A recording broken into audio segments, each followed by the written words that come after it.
کا دیکھ رہے ہیں، اللہ کی توفیق سے تمام کا تمام انہوں نے سارا خرچہ اس کا برداشت کیا ہے۔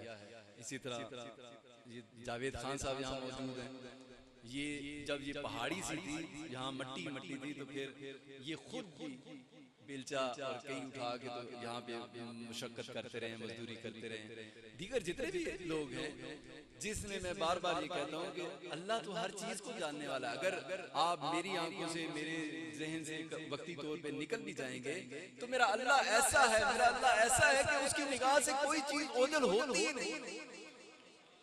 وہ میرا اللہ ایسا شان والا، دیکھنے والا، نگاہ رکھنے والا ہے کہ کالے پہاڑ کی چوٹی پہ، کالے پتھروں پہ چلنے والی چونٹی کے قدموں کے نشانات کو بھی دیکھ لیتا ہے۔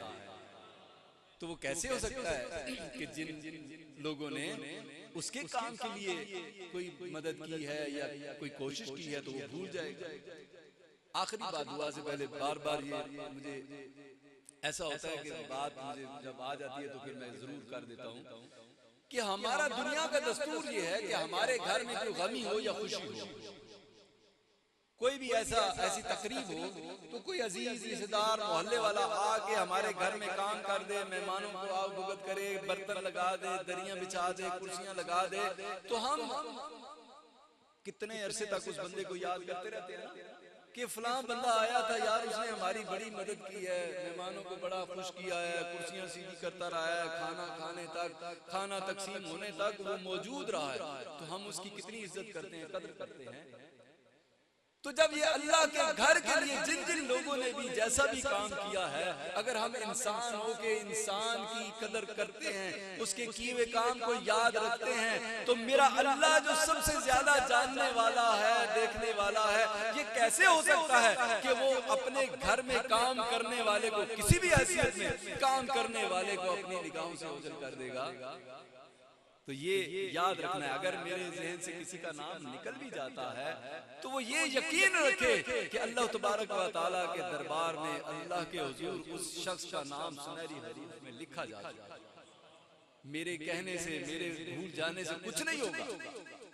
اللہ وہ بات وہ قائم و دائم ہے جو میرا اللہ ہمیں اپنی نگاہ میں رکھ لے گا۔ اور میرا ایمان ہے، میرا یقین ہے کہ بروز قیامت اگر ہمارے نامہ اعمال میں کوئی اور نیکی نہ بھی ہوگی تو اللہ فرماتا ہے کہ جس نے میرے گھر کی تعمیر میں ایک اینٹ بھی لگائی ہے، میں جنت الفردوس میں اس کے لیے اعلیٰ ترین محل تعمیر کرتا ہوں۔ یہ میرا یا وزیر اعظم کا یا کسی صدر کا پیغام نہیں ہے، اعلان نہیں ہے، الیکشنوں کا اعلان نہیں ہے، یہ اس کا اعلان ہے جو اپنے کیے ہوئے کو نبھانا جانتا ہے، جو اپنے وعدے سے ہٹ کے نہیں کرتا۔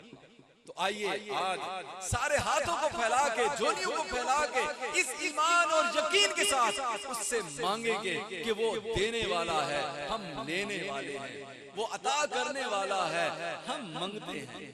اور مانگنے کی بھی میں بار بار دیکھیے دعا کی جو تاثیر ہوتی ہے، دعا کرنے کا جو طریقہ ہوتا ہے، ہمیں وہ نہیں آتا۔ ہم ہاتھ تو اٹھا لیتے ہیں، ذہن ہمارا کہیں اور ہوتا ہے، کبھی آمین کہہ دیا، کبھی نہ کیا۔ تو اس کی مثال میں یہ دیتا ہوں کہ دیکھیے مانگنے والا جو ہوتا ہے نا، یہ کبھی سڑکوں پہ چوراہوں پہ آپ دیکھیں جو مانگنے والے ہوتے ہیں، ہمیں 100% یقین بھی ہوتا ہے کہ یہ فراڈ کرنے والا ہے، جھوٹ بولتا ہے، یہ فراڈیا ہے، لیکن اس کے الفاظ ایسے ہوتے ہیں، اس کی ادائیں ایسی ہوتی ہیں کہ نہ چاہتے ہوئے بھی انسان اپنی جیب سے کچھ نہ کچھ نکال کے اس کو دے دیتا ہے۔ تو اسی طرح آج ہم سارے اللہ کے در پہ منگتے بن کے بیٹھے ہیں، مانگیں گے اس سے اور یہ یقین کریں گے، اس یقین اور ایمان کے ساتھ مانگیں گے تو وہ آج کسی کو خالی دامن، خالی ہاتھ نہیں لوٹائے گا۔ اگر جس کا یہ یقین ہے اور وہ مانگے گا تو پھر یہ بھی یقین رکھے کہ وہ عطا کرنے والا ہے، خالی دامن نہیں بھیجے گا، خالی ہاتھ نہیں بھیجے گا۔ ہاں جو ویسے ہی آ گیا جس کا یقین ایمان ہے ہی نہیں ہے تو پھر اسے کچھ نہیں ملے گا، وہ جیسے آیا خالی دامن ویسے ہی خالی دامن چلا جائے گا۔ ایمان اور یقین اللہ تبارک و تعالیٰ کی ذات پہ پختہ کر لیجئے، آنکھیں بند کر کے اپنے آپ کو، اپنے تصورات کو اللہ تبارک و تعالیٰ کے حضور پیش کریں اور اس ایمان اور یقین کے ساتھ اللہ سے مانگیں کہ یا رب تیرے سوا کون دوسرا ہے، کون ایسی ذات ہے جس کے سامنے ہاتھوں کو پھیلائے، جھولیوں کو پھیلائے۔ اللہ تو والی مالک و مختار ہے، اے اللہ تو 70 ماؤں جتنا پیار کرتا ہے، تیرا اعلان ہے، تیرا وعدہ ہے، یا رب تیرا وعدہ ہے کہ جو تجھ سے مانگے گا تو اس کو خالی دامن نہیں بھجوائے گا۔ اور میرے اللہ ہم نے جانا تیرے قرآن سے، ہم نے جانا تیرے نبی سے کہ تو اپنے وعدے سے ہٹ کے کبھی کچھ نہیں کرتا۔ اسی ایمان اور یقین کے ساتھ آج اپنی جھولیوں کو اور ہاتھوں کو پھیلاتے ہیں اللہ تبارک و تعالیٰ کے حضور، اس سے مانگتے ہیں اپنی دعاؤں کی خیرات، اپنی دعاؤں کی قبولیت کی خیرات۔ آمین اللہم آمین یا رب العالمین۔ اللہم صلی علی محمد وعلی آل محمد کما صلیت علی ابراہیم وعلی آل ابراہیم انک حمید مجید۔ اللہم بارک علی محمد وعلی آل محمد کما بارکت علی ابراہیم وعلی آل ابراہیم انک حمید مجید۔ اللهم إني أسألك بأن لك الحمد لا إله إلا أنت الحنان ومنان بديع السماوات والأرض يا ذا الجلال والإكرام يا حي يا قيوم وأسألك يا رب العالمين تیری رضا کے لیے، تیرے پیارے محبوب نبی کی رضا کے لیے، اے اللہ تیرے گھر کی تعمیر میں ہم نے حصہ لیا یا رب، بے شک یہ تیرے فضل و کرم سے ہوا، تیری رحمتوں اور برکتوں کی وجہ سے ہوا، لیکن میرے مالک جس نے بھی اس تیرے گھر کی تعمیر میں جیسے بھی حصہ لیا تو اس کا ایسا کرنا اپنی بارگاہ الہیہ میں قبول و منظور فرما۔ اے اللہ اس تمام عمل کو اپنی بارگاہ میں اعلیٰ سے اعلیٰ درجہ عطا فرما یا رب العالمین۔ جس نے جس نیک نیت کے ساتھ، نیک حاجت کے ساتھ تیرے اس گھر کی تعمیر میں حصہ لیا یا رب تو دلوں کے راز جانتا ہے، نیتوں کے حالوں کو جانتا ہے، اللہ تو اس بندے کو اس کی مرضی کے مطابق عطا فرما یا رب۔ میں بار بار یہ اعلان کرتا ہوں کہ آج تیری رحمت جوش میں ہوگی، آج تیری عطا اپنے عروج پہ ہوگی۔ اے اللہ تو میری لاج رکھ لے، اپنے اس گھر کی لاج رکھ لے، میرے آستانے کی لاج رکھ لے۔ آج جس نے بھی ہاتھوں کو اٹھا کے جھولیوں کو پھیلا کے تجھ سے جو بھی مانگا میرے اللہ تو عطا فرما دے، اللہ تو عطا فرما دے۔ اللہ تیرے خزانوں میں کون سی کمی آ جاتی ہے، اللہ تو سارے جہان کو نواز دے یا رب، تیرے خزانوں میں کچھ کمی نہیں آتی، تو آج ہم سب کو نواز دے اللہ تو ہم سب کی دعاؤں کو قبولیت کا درجہ عطا فرما دے یا رب العالمین۔ جتنے بھی یہاں پہ موجود ہیں، جو بھی گناہ قصور غلطی سرزد ہو گئی، انجانے میں ہوئی یا جان بوجھ کے ہوئی، اللہ آج کی اس محفل پاک کے صدقے میں اپنے گھر کے افتتاح کے موقع پہ ہم سب کو معافی عطا فرما یا رب العالمین۔ تیرے سوا کوئی نہیں دوسرا یا رب، کوئی دوسرا نہیں جس کے آگے ہاتھوں کو پھیلائے، جس کے آگے جھولیوں کو پھیلائے۔ تو وحدہ لا شریک ہے، تو مالک و مختار ہے یا رب۔ ہر غریبوں نے تیرے حضور آن حاضر ہونا ہے، تیرے حضور پیش ہو جانا ہے۔ اللہ ہمارے پاس کوئی ایسا عمل نہیں جو تجھے دکھا کے مانگ سکے، اللہ تو اپنی رحمت کے صدقے اور تو نے جو اپنے محبوب نبی سے وعدہ فرمایا، اللہ تو اس وعدے کے مطابق ہمیں معافی عطا فرما۔ اللہ ہمارے گناہوں سے درگزر فرما، پردہ پوش فرما یا رب۔ جب بروز قیامت تیرے حضور پیش کیے جائیں تو ہمارے چہروں پہ گناہوں کی سیاہی نہ ہو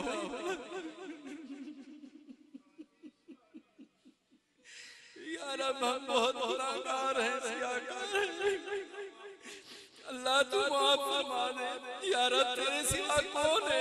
کوئی دوسرا نہیں جس کے آگے ہاتھ پھیلا، جس کے آگے جھولیوں کو پھیلا لے۔ اللہ آج ہم سارے ہاتھوں کو پھیلا کے، جھولیوں کو پھیلا کے تجھ سے اپنی دعاؤں کی قبولیت کی خیرات مانگتے ہیں۔ اللہ تو آج کسی کو خالی دامن نہ جانے دے، کسی کو خالی ہاتھ نہ جانے دے۔ اللہ سب کی حاجات کو پورا فرما۔ بے شک ہمارے اعمال ایسے نہیں ہیں یا رب، ہمارے اعمال پہ نہ جا، تو اپنی رحمتوں پہ جا، اپنی برکتوں پہ جا یا رب۔ جو تو نے وعدہ فرمایا تو 70 ماہوں جتنا پیار کرتا ہے، اللہ ایک ماں کا پیار جو اپنی اولاد کو پریشانی میں، دکھ میں دیکھ کے پریشان ہوتی ہے، روتی ہے، اللہ تو 70 ماہوں جتنا پیار کرتا ہے۔ تو ہماری خطاؤں کو درگزر فرما، معافی عطا فرما یا رب العالمین۔ ہم تیرے سوا کس کے در پہ جائیں، کس کے آگے سروں کو جھکائیں؟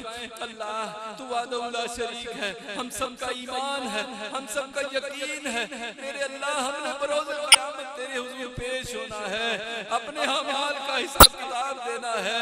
اے اللہ تو اپنے پیارے نبی کے صدقے میں، اس کی آل کے صدقے میں ہمارے چہروں پہ لگی ہوئی گناہوں کی سیاہی کو اپنے نور سے صاف فرما دے۔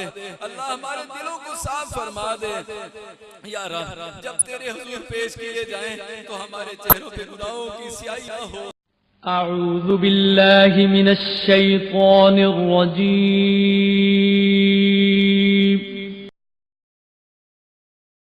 بسم اللہ الرحمن الرحیم